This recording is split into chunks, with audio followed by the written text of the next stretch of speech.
Good evening, everyone, and welcome to Friday Night Frenzy, presented by the Venice Pub and Pizzeria of Ishpeming. I'm Sam Ali, and my hands are huge. Girls District Champions were crowned tonight all across the Upper Peninsula, so let's get started, shall we? We begin tonight in Class C as the Negaunee Miners traveled to Gwinn to take on the Model Towners. Second quarter, Negaunee up 10. Courtney Finola says, let's raise that number a bit. She hits the three, and it's a 13-point Miner lead. You want more Finola? We got more Finola. Fakes the three, pull-up jumper, buckets. The senior was having herself a lights-out first half. The Model Towners would battle back in this one. Brenna Bruce drives, floats one up, and gets it to go to keep her team in it. But the threes kept raining down for the Miners. Finola again. Courtney es muy fuego as she finished with 14 points. Moments later, Alita Johnson from Steph Curry range. Bang! The Miners win the district championship 75-41. They will face Calumet in the regional semifinals next week. Next up, we head to Iron Mountain, where the Norway Knights battled the host Mountaineers for a district championship. Early on, Iron Mountain got the ball down low to Katie Bruley, and for Bruley, business was good as she hits the lefty layup. Then from the top of the key, Annie Savini sends it in down low to Bruley, who does the rest to put Iron Mountain up by 5.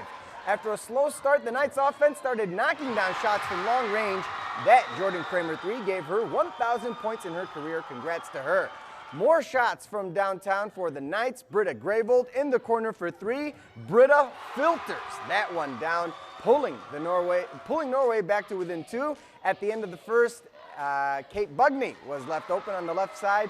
She hits the jumper. Iron Mountain led by as many as 13 in the third quarter. Norway came back to tie it, but in the end, Kate Bruley and the Mountaineers made their free throws to win the district title, 51-40, the final score. The Mountaineers will see if they have another upset in them next Tuesday, as they will face the defending Class D state champions, St. Ignace, who knocked off Charlevoix 65-27. That game will be in Marquette. Class D action now. Stevenson hosting North Central. First quarter, Jets down 5. Madison Wells says, not anymore. Her fadeaway shot is good as the deficit is cut down to 3.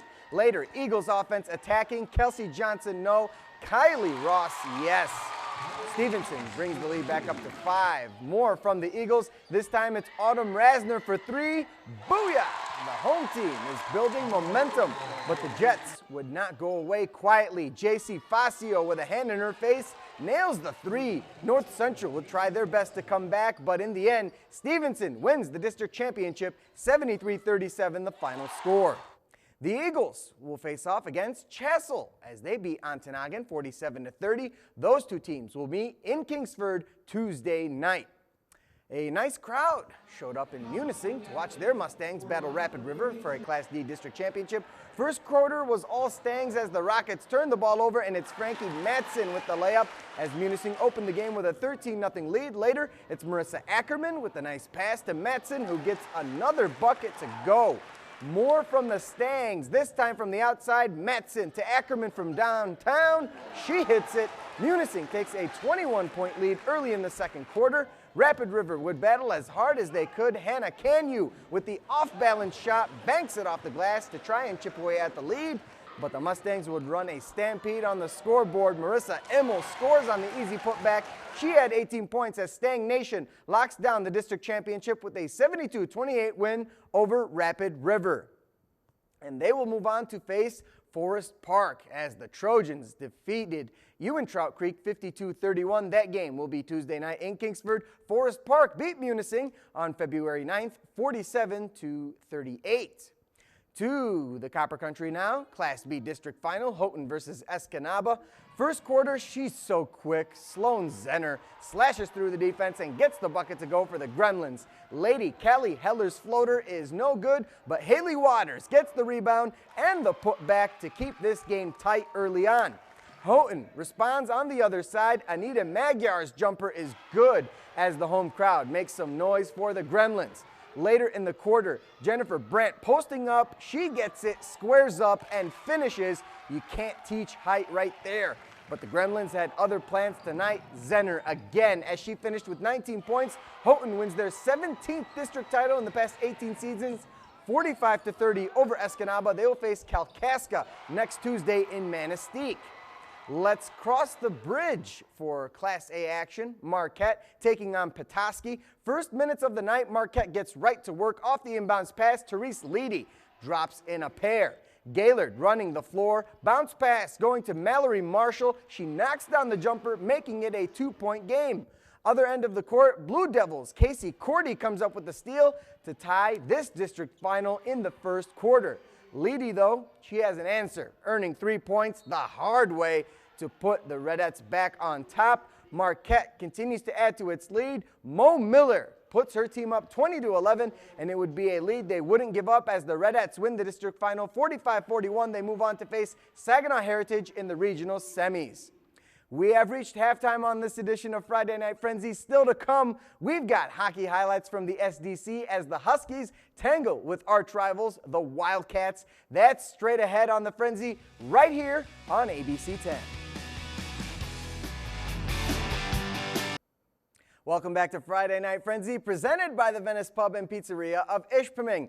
The WCHA regular season is coming to a close this weekend. Two UP rivals will clash in a home-and-home series to end the season. Lots on the line, so let's get to game one at the SDC between Michigan Tech and Northern Michigan. First period, no score, puck deep in the Wildcat zone.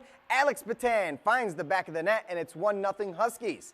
Second period, same score. Jake Lucchini's shot is blocked, but Brent Boltis is there for the rebound, and it's a 2-0 MTU lead. But wait, there's more.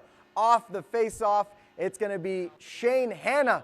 He's going to get this one to Matt Roy, one-time city. The Huskies mauling the Wildcats as it is a 3-0 Michigan Tech lead. Third period now, and when you have a Sunday, you need a cherry on top. Jake Lucchini scores as the Huskies win this one 4-0. These two teams will meet tomorrow at the Barry Events Center just after 7 p.m. More hockey down in Bay City as it was the second round of the USPHL playoffs, and the Royals fall tonight to the Tri-City IceHawks 7-1. Christian Lieb scored the lone goal for Marquette. They need a win tomorrow night to force a deciding Game 3 on Sunday. Before we go, big congrats to Michigan Tech's Danielle Blake and Kylie Moxley for being named to the All-GLIAC women's basketball first team. Also, congrats to Northern Michigan's Bree Gasperovich for making the second team. And don't forget, boys high school basketball districts begin next week with a big one on Monday as Ishpeming takes on Negaunee. That'll do it for me tonight on this edition of Friday Night Frenzy. Jimmy Kimmel is next here on ABC 10. From all of us here at the station, have a great night and a great weekend. We'll see you back here on Monday.